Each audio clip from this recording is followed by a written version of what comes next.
Good afternoon dear students. शनिवार यानी कि गतिविधि दिवस। तो शुक्रवार की संध्या को ही मैंने आपके पास एक एक्टिविटी शोकेस सेंड किया था।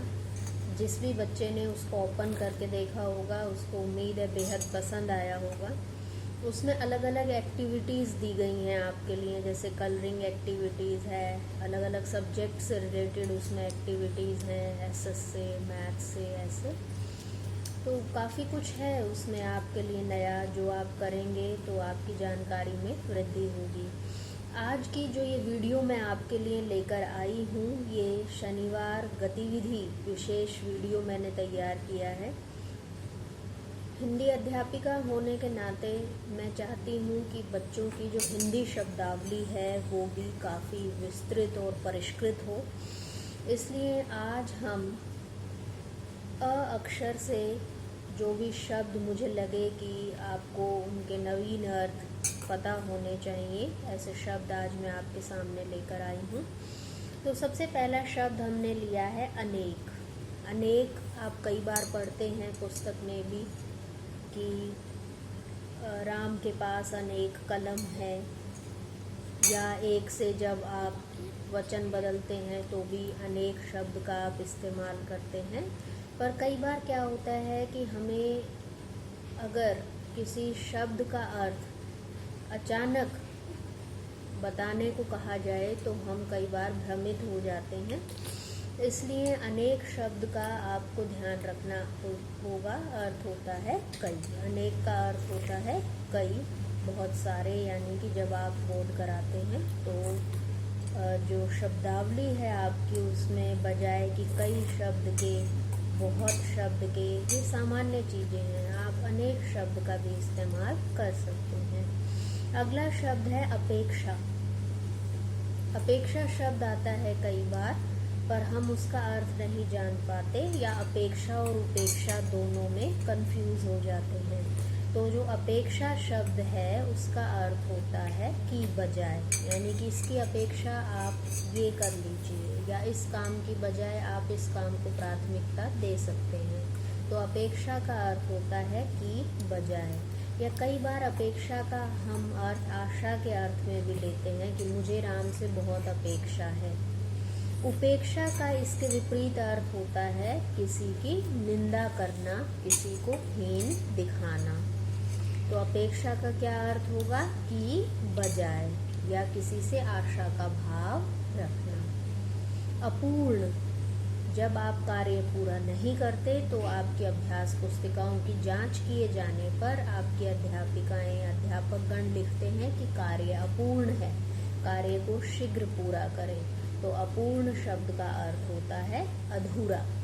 तो इस तरह से अधूरा, पूरा नहीं है, ये सब हम सामान्य बातें जानते हैं। लेकिन जैसे जैसे हम इंग्लिश वोकैबुलरी में वर्ड्स ऐड करते हैं, उस शब्दावली को विस्तृत और ज़्यादा अच्छा बनाना चाहते हैं, जैसे अंग्रेजी में आप ढूंढते हैं मनोरंजन के लिए शब्द, तो आपको अम्यूज़मेंट मिलता है, रिक्रिएशन मिलता है, बहुत से वर्ड मिलते हैं। ऐसे ही हिंदी में भी आपको अपनी शब्दावली को बढ़ाने के लिए जो शब्द आप जानते हैं उससे संबंधित और भी अन्य शब्दों की जानकारी प्राप्त करनी चाहिए। तो अपूर्ण का अर्थ होता है अधूरा। अनूठा, अनूठा यानी कि अद्भुत, अनोखा, जो अलग हो। तो अनूठा का क्या अर्थ होगा? अद्भुत, अनोखा, जो अलग हो, जो यूनिक हो। इसके बाद शब्द हमने लिया है अति। अति का अर्थ होता है बहुत। अब बहुत शब्द आप दिन भर में काफ़ी बार इस्तेमाल करते हैं। आपकी मम्मा कहती हैं कि बेटा आप लंच कर लीजिए, आप कहते नहीं अभी बहुत देर नहीं हुई है, अभी थोड़ी देर पहले ही मैंने कुछ खाया पिया था। तो बहुत शब्द का आप कई बार इस्तेमाल करते हैं। क्यों ना इसके लिए आप किसी और शब्द को भी जानें, तो वो होगा अति। अति यानी कि ज़्यादा, कोई काम बहुत ज़्यादा होना। जैसे काम कोई बच्चा बहुत अच्छा करता है तो टीचर उसको रिमार्क देती हैं अति उत्तम। इसका मतलब ये है कि बच्चे द्वारा जो किया गया कार्य है वो बहुत ही बढ़िया है, काफी अच्छा है।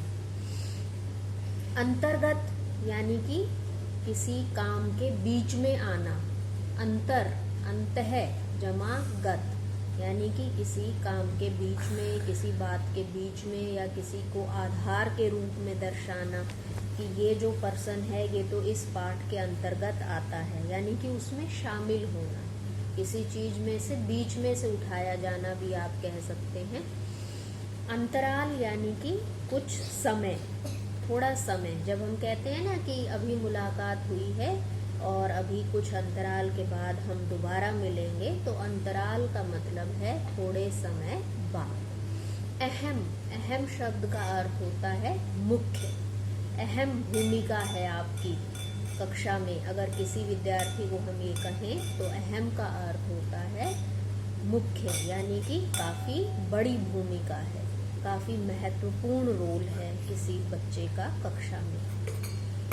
अमन, अमन का अर्थ होता है शांति, अमन का अर्थ होता है शांति या चैन। ये क्या है? ये कुछ ऐसे शब्द हैं जिनके लिए हमारे पास और भी बहुत से शब्द होते हैं, लेकिन हम उन शब्दों को जान नहीं पाते।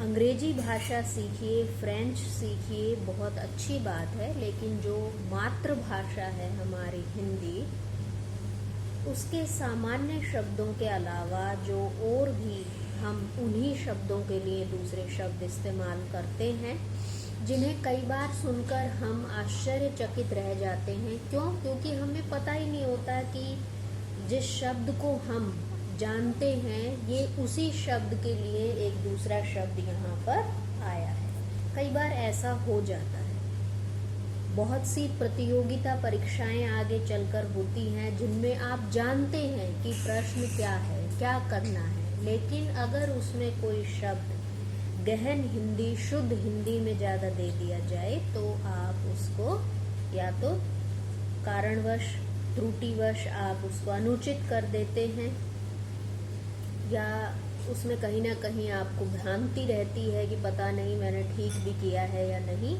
तो हिंदी शब्दावली को भी आपको दिन प्रतिदिन बढ़ाना चाहिए। इसमें भी आपको शब्दों की संख्या को ज़्यादा से ज़्यादा अधिकाधिक संजोना चाहिए। अगले शब्द है असफल। जैसे कविता हमने तीसरी कक्षा के विद्यार्थियों को पढ़ाई कि सफलता कोई ने प्राप्त की। सफलता प्राप्त करने का मतलब है कि वो सफल हो गया, उसे जो चाहिए था वो उसने प्राप्त कर लिया। लेकिन असफलता या असफल होना का इसका क्या मतलब है? ये उसका विपरीत शब्द है। असफल यानी कि जब आप प्रयास करें पर आप जो चाहते हैं वो आपको प्राप्त ना हो, तो वो असफल होना होता है। अनावश्यक यानी कि जिसकी कोई ज़रूरत ना हो। आवश्यक जिसकी ज़रूरत हो, और अनावश्यक मतलब जो ज़रूरी ना हो, जो अवांछित हो, जो अनिवार्य ना हो, जो ज़रूरी ना हो, जिसकी कोई ज़रूरत ही ना हो, वो अनावश्यक होता है। कई बार कुछ बातें ऐसी होती हैं जो आवश्यक होती हैं, जिन्हें हम कहते हैं कि ये ज़रूरी है।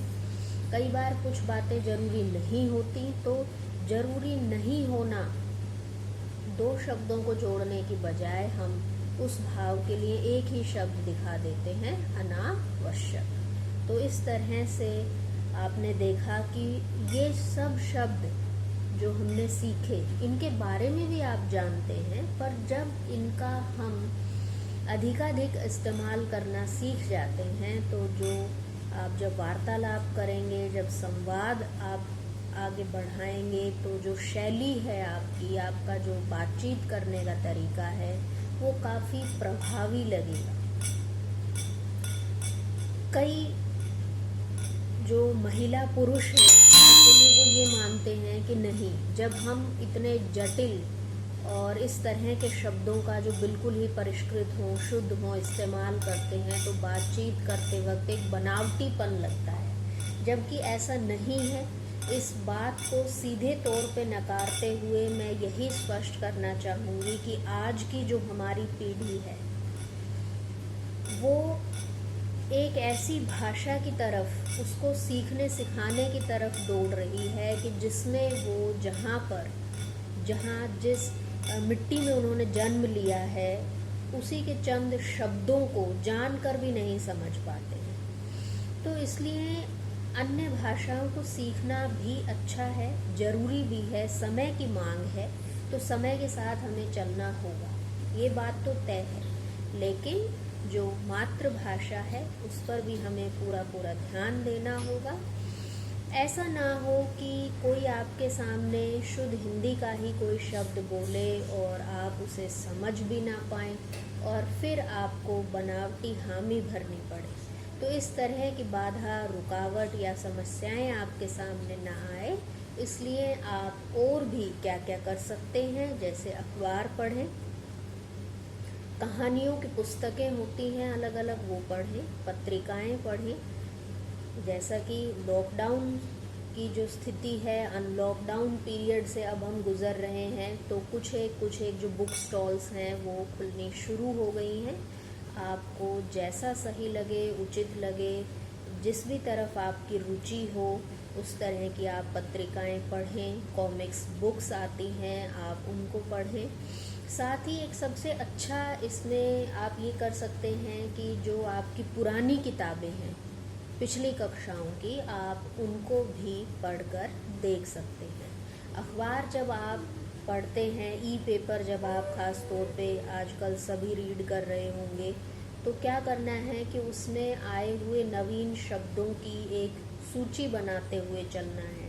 कोई भी आपने मुख्य पंक्ति वहाँ से पढ़ी, उसमें कोई शब्द ऐसा आया जिसका आपको अर्थ नहीं पता, उसे अंडरलाइन कैसे करेंगे आप? आजकल बहुत से तरीके होते हैं, वहीं आप उसको जो है पॉइंट आउट कर सकते हैं, सर्कल लगा सकते हैं, या उस वर्ड को अपने पेरेंट्स से तभी की तभी आप पूछकर उसका नया अर्थ आप जान सकते हैं।